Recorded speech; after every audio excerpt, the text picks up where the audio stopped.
Bonjour à tous et à toutes, ou bonsoir à tous et à toutes, dépendamment du moment selon lequel vous allez écouter le message. Voilà, dépendamment du moment selon lequel vous allez écouter le message. Si c'est en journée, je te dis bonjour. Si c'est en soirée, je te dis bonsoir. C'est le frère Emmanuel, le dernier parmi vous, le plus petit des serviteurs, le prisonnier du Christ.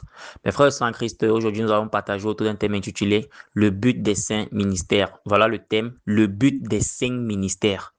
Ici, on est dans le domaine spirituel. Quand on parle des ministères ici, il s'agit du ministère d'évangéliste, il s'agit du ministère d'apôtre, il s'agit du ministère de prophète, il s'agit du ministère d'enseignant, il s'agit du ministère de pasteur. Voilà les 5 ministères établis dans la Bible. Voilà, je vous ai pas donné cela dans l'ordre chronologique, mais ce sont les 5 ministères. Maintenant, quel est le but de ces 5 ministères?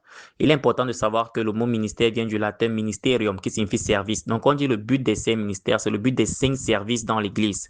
On a dans les apôtres, on a les prophètes, on a les enseignants ou les docteurs, on a les pasteurs et on a les évangélistes. Le but de ces ministères-là, c'est quoi? Le but de ces services-là, c'est quoi?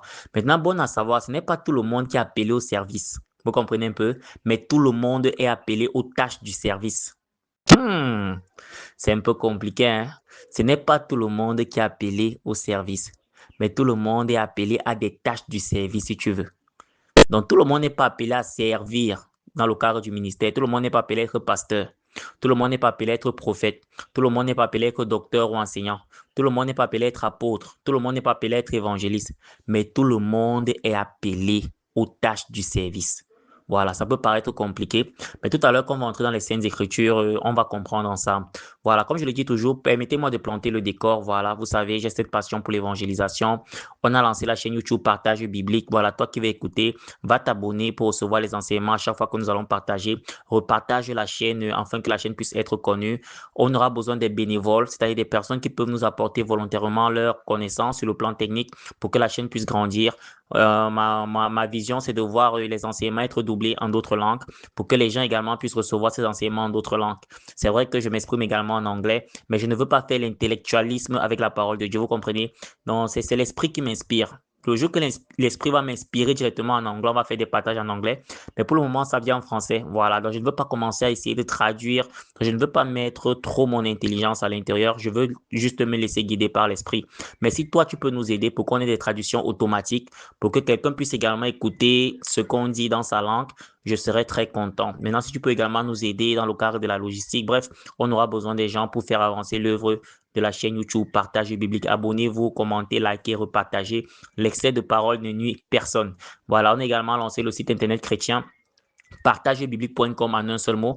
Partagebiblique.com en un seul mot. Là-bas, tu vas retrouver plus de 200 enseignements bibliques. Écoute, c'est gratuit, c'est pour la gloire du Seigneur. Maintenant, si le Seigneur te met en cœur de nous soutenir au niveau de la chaîne, tu passes sur l'espace plus, tu vois comment tu peux contribuer. Si le Seigneur te le met en cœur, ne te sens pas forcé. Si tu ressens le désir de nous aider, va sur l'espace plus, tu vas voir ce qu'il faut faire. Si c'est au niveau du site internet chrétien, tu passes sur l'espace don, tu vas voir ce qu'il faut faire et je te dis merci pendant que tu soutiens la vision. Voilà, nous revenons donc à notre thème. Le thème, c'est le but des 5 ministères. J'étais en train d'expliquer qu'on parle des 5 ministères. Il s'agit ici des apôtres, des prophètes, des enseignants, des pasteurs et des évangélistes. Maintenant, le but, c'est quoi? Pourquoi est-ce que tu es un pasteur? Pourquoi est-ce que tu es un prophète? Pourquoi est-ce que tu as un enseignant de la parole de Dieu? Pourquoi est-ce que tu as un évangéliste, des personnes qui te présentent Jésus en longueur de journée là? Pourquoi est-ce que tu as ces personnes en réalité? Pourquoi est-ce que tu as le pasteur et ainsi de suite, ainsi de suite, ainsi de suite? Le prophète, le pasteur, l'enseignant, bien le docteur, l'évangéliste, l'apôtre. Pourquoi est-ce que tu as des apôtres? Le but, c'est quoi? Quel est le but? Et en passant ici, on avait planté le décor en disant que le mot ministère vient du latin ministerium. Donc, ministère veut dire service. Donc, le but des 5 services. Dans l'église, il y a 5 grands services. Ce n'est pas le frère Emmanuel qui le dit. On va donc voir cela dans le passage d'Éphésiens 4, verset 11 au verset 12. On va découvrir le but. Le pasteur, c'est quoi le but? Donc, en tant que croyant, tu dois connaître le but de ces services, quoi. Éphésiens 4, verset 11. C'est lui qui a donné les uns comme apôtres. Lui, il s'est mis pour Dieu. Parce qu'en réalité, c'est Dieu qui appelle. Ne te lève jamais toi-même. Tu dis que tu es déjà apôtre. Tu dis que toi, tu es déjà dans le ministère. Moi, je me présente toujours comme le frère Emmanuel. Je suis pas, le frère Emmanuel n'est pas pasteur. Le frère Emmanuel n'est pas, je sais pas quoi. Le Seigneur m'inspire et je partage avec vous. Maintenant, si Dieu m'appelle un jour, peut-être être apôtre, bon. Mais ne te lève jamais. On ne s'appelle pas soi-même. C'est Dieu qui appelle. C'est lui qui a donné les uns comme apôtres. Voilà. Apôtre vient du grec apostolos, qui veut dire envoyé. Donc, les apôtres, c'est des personnes qui sont appelées à voyager, aller dans le monde entier, bref, à annoncer l'évangile, aller d'une ville à l'autre. C'est pour ça que tu vas voir, Jésus était constamment en déplacement avec ses apôtres. Donc, ces personnes-là ont le fardeau d'aller présenter Jésus. Donc, c'est Dieu qui a donné les uns comme apôtres, les autres comme prophètes. Voilà. En passant, il y a également les prophètes, il y a les prophétesses, hein. Ça peut être un homme, ça peut être une femme. Voilà. Ici, il n'y a pas de souci. Les autres comme prophètes.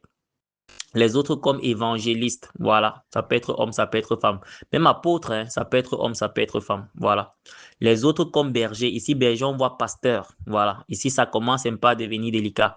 Ici, c'est pas le frère Emmanuel qui le dit. Le pasteur, c'est un homme dans le plan de Dieu. Tu vas voir cela en lisant 1 Timothée 2, verset 12. 1 Timothée 2, verset 12. Tu vas également voir cela en lisant 1 Corinthiens 14, verset 33 à 34. Parce que l'image ici, c'est le berger.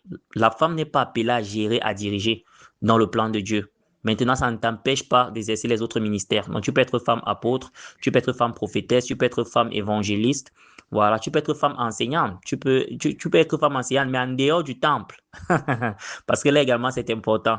L'apôtre Paul pouvait dire dans le livre de 1 Timothée 2, verset 12, je ne permets pas à la femme d'enseigner ni de prendre de l'autorité sur l'homme. Donc, tu n'es pas appelé, non, toi en tant que femme, tu n'es pas appelé à diriger un troupeau, enseigner un troupeau. Maintenant, tu peux enseigner la parole de Dieu à tes enfants. Tu peux enseigner la parole de Dieu peut-être à quelqu'un que tu as vu dans la rue, lui présenter Jésus, lui expliquer des choses, si tu as ce don d'enseigner. Mais dans le cadre de la communauté, quand les saints se rassemblent, tu n'as pas, malheureusement, en tant que femme. Je dis malheureusement parce que ça peut paraître discriminatoire, mais il faut se conformer aux saintes écritures. Peut-être moi, le jour que je vais arriver au paradis, au ciel, je vais demander à Jésus de m'expliquer. Voilà. Mais la Bible est claire. Dans le passage de 1 Corinthiens 14, verset 33-34, allez lire, hein. Moi, je me conforme à la Bible. 1 Corinthiens 14, verset 33-34, comme dans toutes les églises des saints, que vos femmes se taisent dans les assemblées, car il ne leur est pas permis d'y parler. C'est écrit là-bas.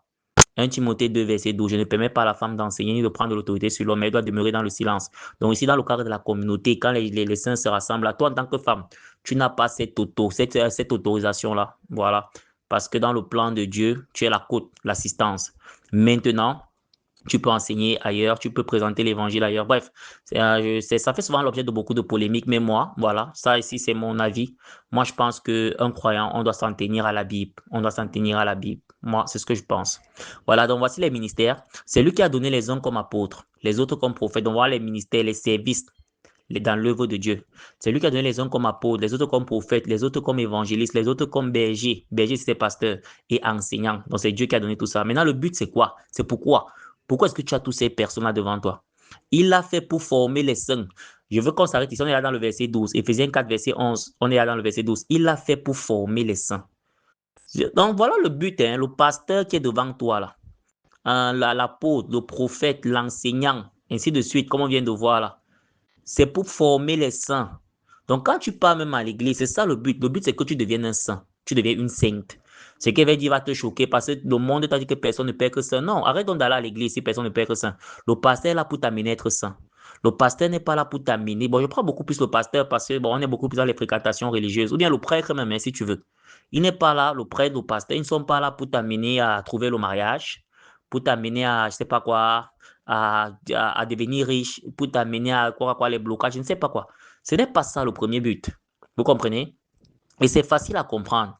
Est-ce que les musulmans qui ne croient pas en Jésus ne se marient pas? On ne part pas à l'église pour chercher le mariage. Donc, on ne part pas à l'église d'abord pour les choses terrestres, c'est pour devenir des saints. Parce que c'est en Christ que tu auras tout. Quand tu seras saint, quand tu seras dans la sainteté, les choses qui sont à toi vont naturellement venir vers toi. Tu comprends un peu? Le plan de Dieu va se réaliser dans ta vie.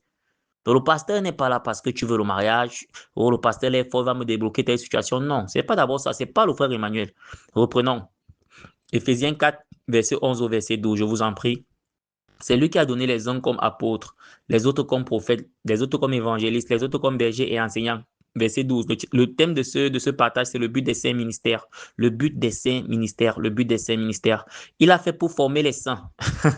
On va continuer. Donc, tu es d'abord, donc ces gens-là sont d'abord là pour former les saints. Maintenant, tu vas m'écouter, serviteur de Dieu, servant de l'Éternel. Peut-être tu es dans ces saints ministères. Sache que tu es d'abord là également pour former des saints. Il faut qu'il y ait des saints dans ta communauté. Avec la chaîne YouTube Partage Biblique, j'aimerais que ceux qui vont écouter ces enseignements deviennent saints. C'est ma prière. Il a fait pour former les saints aux tâches du service, voilà. Et ça renvoie à ce que j'étais en train de vous dire tout à l'heure. il y a le service, il y a les tâches du service. Donc, dans l'église de Dieu, l'église ici, Ecclesia, le rassemblement des saints, le corps du Christ, tout le monde doit avoir des tâches ou bien une tâche. Donc, tu dois devenir saint, première chose, le but des saints ministères. Donc, le pasteur, l'apôtre, le prophète, l'enseignant, l'évangéliste sont là pour que tu deviennes saint et que tu te mettes à la tâche du service. Tu dois te poser la question de savoir que moi, je sais à quoi dans le corps du Christ. Qu'est-ce que je fais dans l'œuvre de Dieu? Chacun a quelque chose à faire. Donc, ce n'est pas une histoire qui est réservée aux pasteurs, aux prophètes, non. Là-bas, ce sont les ministères. Les ministères, c'est autre chose. Là-bas, c'est le service. Tu comprends, non? Et tout le monde n'est malheureusement pas ou heureusement pas appelé au service. C'est des réalités. Par exemple, quand on dit le service militaire, tout le monde ne va pas... Bon, il y a des États où tout le monde est contraint de le faire, mais tout le monde ne va pas entrer dans l'armée. On peut présenter les ministères ici comme l'armée de Dieu, tu vois un peu, les soldats de Dieu. Dans les soldats de Dieu, on a dans les apôtres, on a les prophètes, on a les enseignants, on a les évangélistes, on a le pasteur, les pasteurs qui sont les bergers, voilà. Ici, la Bible utilise le terme berger. Ça, ce sont les soldats de Dieu. Malheureusement, tout le monde ne sera pas dans l'armée. Même sur le plan de nos nations, là, tout le monde ne sera pas dans l'armée. Mais ça n'empêche pas que chacun de nous a une tâche à faire pour que le pays avance. Tu comprends ça? Chacun de nous, même la personne qui balaye la rue là, le matin, c'est sa tâche. Il fait avancer le pays. C'est la même chose. Dans l'œuvre de Dieu, il y a des gens qui sont au service. Il y a des gens qui sont au service des tâches. Il y a des gens qui sont au service, les soldats. Il y a maintenant ceux qui sont au niveau des tâches. Les tâches, c'est pour que l'œuvre de Dieu avance. Pose-toi donc la question de savoir que moi, à mon niveau, quelle est ma tâche? Si je suis pas au service, si tu es au service, gloire à Dieu. Tu es parmi les soldats de Dieu. Merci beaucoup. Que le Seigneur te bénisse. Maintenant, si tu n'es pas au service, si tu n'es pas dans les 5 ministères là, toi, tu dois avoir une tâche parce que le but de ceux qui sont au service, c'est de te former afin que tu deviennes saint pour exercer des tâches. C'est ça que je comprends un peu. On revient donc là. Il a fait pour former les saints aux tâches du service en vue de l'édification du corps de Christ. L'édification ici, c'est quoi? C'est l'éclairage, la lumière, les enseignements en vue de l'édification du corps de Christ. Donc, quand tu vas te mettre à la tâche pour Dieu, le corps du Christ, quel l'ensemble des autres croyants sera édifié, sera éclairé. Le corps du Christ va avancer. Donc, le but des 5 ministères, c'est ta formation en tant que saint pour te mettre à la tâche en vue de l'édification du corps de Christ. Waouh, ça peut être long. Le but de ces ministères, ton pasteur est là pourquoi? Ton prophète est là pourquoi? Ton enseignant ou bien ton docteur est là pourquoi? Ton apôtre est là pourquoi? Ton évangéliste est là pourquoi? Pour que tu deviennes saint. Pour que tu deviennes saint, voilà.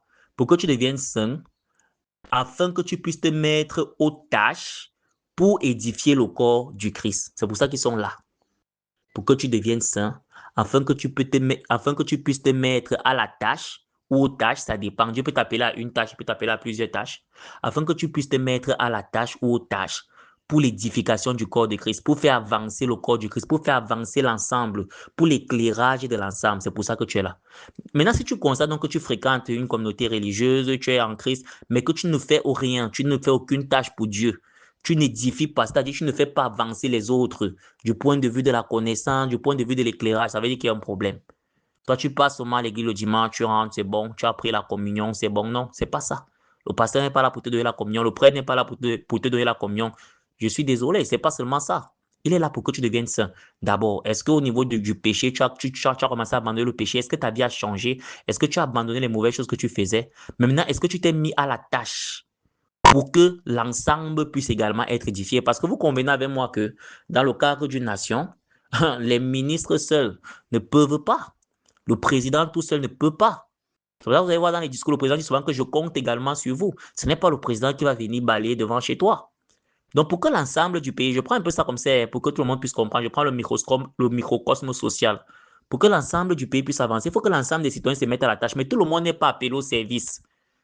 Au service, on a les soldats, peut-être on a les ministres, on a les directeurs, vous voyez un peu, non? Tout le monde n'aura pas ces positions-là, mais chacun doit se mettre à la tâche pour que l'ensemble puisse évoluer. C'est un peu comme cela également que fonctionne le royaume des cieux, le corps du Christ, l'Église. Or, il y a les gens qui sont au service pour te former, afin que toi également tu te mettes à la tâche. Maintenant, la première chose, c'est que tu dois d'abord devenir un saint. Ça, c'est la première chose. Donc, si tu es dans une communauté, tu remarques qu'on ne parle pas beaucoup de la sainteté, tu pêches comme tu veux, ça, on ne parle jamais de ça, tu mènes ta vie comme tu veux, on ne parle jamais de ça, on ne parle seulement des miracles, des délivrances, il faut faire très attention. Il faut faire très attention. Le premier but d'abord, c'est que tu deviennes saint. Mais ensuite, quand tu es donc devenu saint, tu dois te mettre à la tâche. pour que l'ensemble soit édifié. Donc voilà le but des 5 ministères. Formation des saints aux tâches du service en vue de l'édification du corps de Christ. Répétons cela ensemble. Le but de ces ministères, formation des saints aux tâches en vue de l'édification du corps de Christ. Le but de ces ministères, formation des saints aux tâches en vue de l'édification du corps de Christ. Pasteur qui va m'écouter, apôtre qui va m'écouter, donc sache que c'est ton but. Tu dois former des disciples, des saints aux tâches. C'est-à-dire, tu ne peux pas avoir une communauté religieuse, voilà, et tu vois que dans ta communauté, il n'y a personne ne s'est sanctifié. Personne n'a commencé à se mettre au service pour l'œuvre de Dieu. C'est toujours vous, les mêmes personnes, il y a un problème. Personne n'a grandi spirituellement, non. On t'appelle toujours à 3 heures, prie. Ça veut dire qu'il y a un problème. Ça veut dire qu'il y a un problème. Peut-être quelqu'un est dans son village, il faut que tu voyages aussi pour aller prier là-bas, pour aller prier sur quelqu'un. Il y a un problème. Tout ne peut pas se limiter à toi parce que tu dois former ce saint aux tâches pour que lui-même, il commence également à édifier les autres. Quand il va aller dans son village, il va prier sur un malade, le malade sera guéri. On va dire que mais c'est quoi ça? Il va présenter Jésus et ça va édifier les chrétiens qui sont dans son village. Je ne sais pas si vous comprenez un peu. Donc le but des saints ministères, c'est la formation des saints aux tâches en vue de l'édification du corps de Christ. C'est pas le frère Emmanuel, on va relire ça ensemble. On voit le but dans Éphésiens 4, verset 11 au verset 12. C'est lui qui a donné les uns comme apôtres, les autres comme prophètes, les autres comme évangélistes, les autres comme bergers et enseignants. Il a fait pour former les saints aux tâches du service, les tâches du service en vue de l'édification du corps de Christ. Donc, le but de ces ministères, c'est former des saints aux tâches du service en vue de l'édification du corps de Christ. Maintenant, quelqu'un va me demander, frère Emmanuel, c'est quoi les tâches du service? Il s'agit de quoi? On va voir cela dans le passage de 1 Corinthiens 12, verset 29. Le passage de 1 Corinthiens 12, verset 29 nous présente les tâches du service. 1 Corinthiens 12, verset 29. Nous lisons au nom puissant du Seigneur Jésus-Christ de Nazareth. Voilà, on va même prendre à partir du verset 28. 1 Corinthiens 12, verset 28. Toi qui n'es pas au service, c'est-à-dire toi qui n'es pas dans les ministères, tu n'es pas pasteur, tu n'es pas prophète, tu n'es pas évangéliste, tu n'es pas docteur, tu n'es pas, qu'est-ce que j'ai encore oublié là? Tu n'es pas apôtre, voilà. Quelles sont les tâches? Les tâches, tu dois devenir saint pour te mettre au service des tâches pour l'édification du corps de Christ. Quelles sont les tâches donc? 1 Corinthiens 12, verset 28. Dieu a établi dans l'Église premièrement des apôtres. Voilà. Ici, on vient de voir que les apôtres, c'est le service. Voilà. Un ministère. Deuxièmement, les prophètes, c'est toujours un ministère. Troisièmement, des enseignants, c'est toujours le ministère. Là-bas, c'est le service. Maintenant, parce qu'ici, on va présenter le service et les tâches du service. Ensuite viennent les miracles. Voilà, il y a une tâche. Les miracles. Vous pensez que les miracles, c'est seulement... Les miracles, ce n'est pas le propre du pasteur ou bien du leader. Vous comprenez? Ça fait partie des tâches du service. Un saint peut accomplir des miracles. Ce n'est pas le frère Emmanuel qui le dit. Vous allez lire le passage de Marc 16, verset 17 au verset 18. On dit, voici les signes qui accompagneront ceux qui auront cru. Donc, il y a des signes qui t'accompagnent quand tu crois. Parmi ces signes, il y a des miracles. On dit que tu vas imposer les mains, les gens seront guéris. Ce n'est pas un miracle. On a dit à quelqu'un qui a le sida à l'hôpital, toi, tu l'as imposé les mains, le sida est parti, mais c'est un miracle. Donc, il y a ces tâches-là qu'on appelle les miracles. Pour ça, il faut d'abord que tu sois un saint. Tu as cette tâche-là. Tu peux opérer les miracles dans ta propre vie, les miracles dans ta famille. On dit, puis les dons de guérison. Voilà les tâches. Les dons de guérison. Les aptitudes à secourir. Voilà les tâches secourir. Peut-être toi, tu m'écoutes, Dieu t'a donné les moyens financiers. Tu peux avoir cette tâche-là dans le corps du Christ de secourir des gens dans ta communauté religieuse, de secourir des gens dans les hôpitaux. C'est également une tâche. Tout n'est pas seulement spirituel. Toi, tu peux être là que toi, tu as le don de secourir. Secourir ici, peut-être toi, tu peux être que tu as une voiture, tu m'écoutes. Peut-être les gens n'ont pas de voiture. Tu peux mettre ta voiture à disposition pour aider, par exemple, les évangélistes à aller prêcher l'évangile d'un point A pour un point B. Tu es en train de secourir. Ça, c'est une tâche. Peut-être toi, tu es là pour secourir. Tu as des choses qui peuvent aider à secourir. C'est également une tâche. Voilà. On dit aptitude à secourir, à diriger. C'est également une tâche. Diriger. Tu peux arriver, tu dis, bon, pasteur, je vois que ça, on peut plutôt faire comme ça, on peut organiser comme ça, on peut organiser comme ça. On a besoin de dirigeants à l'église. Voilà. En passant, tu peux être même dans le domaine politique. Maintenant, tu utilises cette direction-là pour conduire le pays à Christ. C'est possible. On a également besoin des ministres croyants. On a également besoin des députés croyants pour que les bonnes lois en Christ puissent passer. C'est également une tâche dirigée. On dit à parler diverses langues. À parler diverses langues. Ici, on voit les traducteurs, on voit les interprètes. C'est également une tâche. Tu peux être là que toi, tu es, comment on appelle ça? Il y a un thème qu'on dit, tu es polyglotte, tu parles plusieurs langues. Tu peux aider dans le cadre de la traduction à parler diverses langues. Maintenant, sur le plan spirituel, Dieu peut te donner la capacité d'interpréter le parler en langue, le langage en esprit, c'est également des tâches. Donc, dans l'œuvre de Dieu, il y a des tâches. Tu comprends un peu? Maintenant, ce n'est pas tout le monde qui fait la prophétie qui est prophète. Tu peux également avoir une tâche de prophète sans être prophète. C'est un peu compliqué, hein. Prophète vient de prophétie qui veut dire parler de la part du Seigneur. C'est-à-dire, tu peux parler de la part du Seigneur, mais sans que ça ne devienne un ministère pour toi. Tu comprends un peu? Peut-être tu n'as pas eu l'appel pour être prophète, mais en tant que Christ, quelqu'un qui a le Saint-Esprit, tu peux parler de la part du Seigneur. Donc, tu dois voir parmi ces services-là, qu'est-ce que tu dois faire? On dit Dieu établit dans l'Église. Premièrement, les apôtres, les envoyés.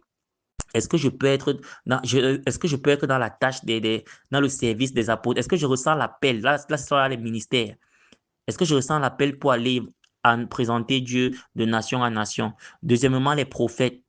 Est-ce que je peux parler de la part de Dieu? Est-ce que je ressens l'envie là de parler de la part de Dieu? Est-ce que je suis comment on dit ça? Est-ce que je peux être un instrument à travers lequel Dieu peut parler? Est-ce que ma bouche peut devenir la bouche de Dieu? Troisièmement, les enseignants. Est-ce que j'ai cette capacité-là à expliquer les mystères, à instruire, voilà, les tâches? Ensuite viennent les miracles. Donc, il y a tellement de tâches. Et quand on dit enseignant ici, vous savez, quand on part à l'église, on part avec nos enfants, on part avec nos plus petits. Tu peux avoir cet amour-là, tu peux faire la pédagogie spirituelle, tu peux faire cette tâche-là. C'est-à-dire, par exemple, que toi, tu vas peut-être entretenir les enfants, présenter Jésus aux enfants, tu vois un peu? Peut-être le pasteur, lui, n'a pas cette pédagogie-là. Hein? Mais toi, tu peux avoir cette capacité-là, que peut-être toi, ton langage colle facilement avec les enfants. Quand tu parles les enfants, t'écoutes, tu peux dire, OK, homme de Dieu, moi, je vais souvent entretenir les enfants, peut-être pendant peut-être 20, 25 minutes. Nous, on fait peut-être un culte d'1h30. Moi, je vais prendre 30 minutes pendant que vous êtes là-bas. Moi, je vais entretenir les enfants. Je vais présenter Jésus à ma manière afin qu'ils puissent comprendre. Parce que j'ai cette capacité-là à communiquer les choses aux enfants. Ce sont les tâches. Ensuite viennent les miracles, les dons de guérison, les aptitudes à secourir. Tu peux avoir ces tâches-là, secourir. Par exemple, la maison de Dieu est sale. Toi, par exemple, tu connais faire le ménage, c'est le secours. Donc, il y a plusieurs choses à faire dans la maison de Dieu. Dernièrement, j'étais avec une dame là, j'ai même commencé à l'intriguer. Elle se lève le matin, toi, elle part à l'église nettoyer. Dernièrement, je lui ai dit que tu pars déjà à l'église. Elle me dit que mon frère, toi, tu penses que chaque jour. Tu vois un peu? Donc, c'est ça. C'est ça. Qu'est-ce que je fais pour Dieu? Qu'est-ce que je fais pour Dieu? Il y a les ministères d'abord. Apôtres, prophètes, enseignant ou docteur, pasteur, évangéliste. Ce sont les services. Maintenant, tout le monde ne sera pas ça. Et quand on lit le verset 29, il pose la question que tous sont-ils apôtres, tous sont-ils prophètes, tous sont-ils enseignants, tous font-ils des miracles, tous sont-ils des dons de guérison, tous parlent-ils en langue, tous interprètent-ils, verset 30, verset 31. Donc, il demande que nous tous, on ne peut pas avoir les mêmes capacités. Tu comprends un peu? Moi, je peux avoir la capacité de prophétiser, c'est-à-dire parler de la part du Seigneur, pendant que toi, tu as la capacité peut-être à guérir, à secourir. Hmm? Peut-être que pendant que toi, tu as peut-être la capacité à interpréter diverses langues que moi, je n'ai pas. Je ne sais pas si vous comprenez un peu. Dans le but des cinq ministères, pour revenir au thème, là, on est en train d'explorer les tâches. Le but des cinq ministères, c'est de t'amener à être saint pour que tu te mettes à la tâche en vue de l'édification du corps du Christ. Donc, tu dois devenir saint pour te mettre à la tâche en vue de l'édification du corps du Christ. Maintenant, pour nous résumer, donc, quand on dit la tâche, il y a d'abord ce qu'on appelle le service. Ce sont les ministères, c'est-à-dire les appelés à un service particulier. Voilà, on a développé apôtre, prophète, enseignant, un docteur, pasteur. Maintenant, tout le monde ne peut pas être ça. Maintenant, il y a ce qu'on appelle ceux qui sont à la tâche quotidienne. Voilà, là, toi, tu peux être quelqu'un qui est là pour secourir. Tu peux secourir avec tes moyens, tu peux secourir avec tes dons, tes capacités. Peut-être toi, tu connais nettoyer l'église. Peut-être toi, tu connais disposer les chaises. Je ne sais pas ce que tu connais faire là. Donc, il faut faire quelque chose pour Dieu. Tu vois un peu? Parce que si tu ne fais pas quelque chose pour Dieu, ça veut dire que les ministères ont raté. Donc, tu dois être à la tâche. Tu vois un peu? Tu dois être à la tâche. Hein? Peut-être toi, tu peux évangéliser. Peut-être toi, tu peux prophétiser. Bref, tu dois toujours être à la tâche. Maintenant, il y a les guérisons. Ne crois pas que les guérisons, c'est réservé à un type de personne, non? Tu peux être un saint et avoir ce don spirituel. Tu vois un peu? Maintenant, comment savoir? Est-ce que tu commences à prier pour les malades? Tu observes. Comment tu vas savoir que tu as ce don si tu ne l'exerces pas? Commence à prier pour des malades. Tu vois un peu? Il y a ce qu'on appelle les miracles. Toi, tu peux être comme ça que toi, tu as le don des miracles. Que si tu ouvres ta bouche là, tu dis ça arrive. Mais toi, tu gardes ta bouche fermée. Tu vois un peu? Donc, c'est un peu ça. Donc, le but des saints ministères, c'est d'amener des personnes à être saints. Dans d'autres versions, on dit pour le perfectionnement des saints, en vue de l'édification du corps du Christ. Donc, amener des gens à être saints pour qu'ils se mettent à la tâche en vue de l'édification du corps de Christ. C'est ça le but des saints ministères. Donc, toi qui es apôtre, toi qui es évangéliste, toi qui es docteur, toi qui es un pasteur, voilà, et dans le cadre des saints ministères, sache que tu as appelé à amener les gens à être saints pour qu'ils se mettent à la tâche pour que l'ensemble du corps du Christ puisse évoluer. Donc ça, c'est le but des saints ministères. J'espère que ce partage vous a béni, Voilà, il s'inscrit dans le cadre de la rubrique intitulée Appel et ministère. Appel et ministère, voilà. La rubrique Appel et ministère. Le thème était le but des saints ministères. Frères et sœurs en Christ, nous allons terminer par la prière. Père éternel, sois béni, sois élevé. Seigneur, merci pour ce partage intitulé Le but des saints ministères. Aide les frères engagés dans les saints ministères à comprendre que leur but, c'est d'amener des personnes à devenir saints, afin que ces dernières ou bien ces derniers puissent se mettre à la tâche en vue de l'édification du corps de Christ, en vue de l'éclairage de l'ensemble du corps de Christ. Papa, aide-nous donc à nous mettre au service ou bien aux tâches du service, afin que nous puissions être utiles à ton royaume. C'est au nom puissant du Seigneur Jésus-Christ de Nazareth que nous avons prié. Amen. Shalom, shalom. Partage ce message pour bénir quelqu'un ou quelqu'une. Amen.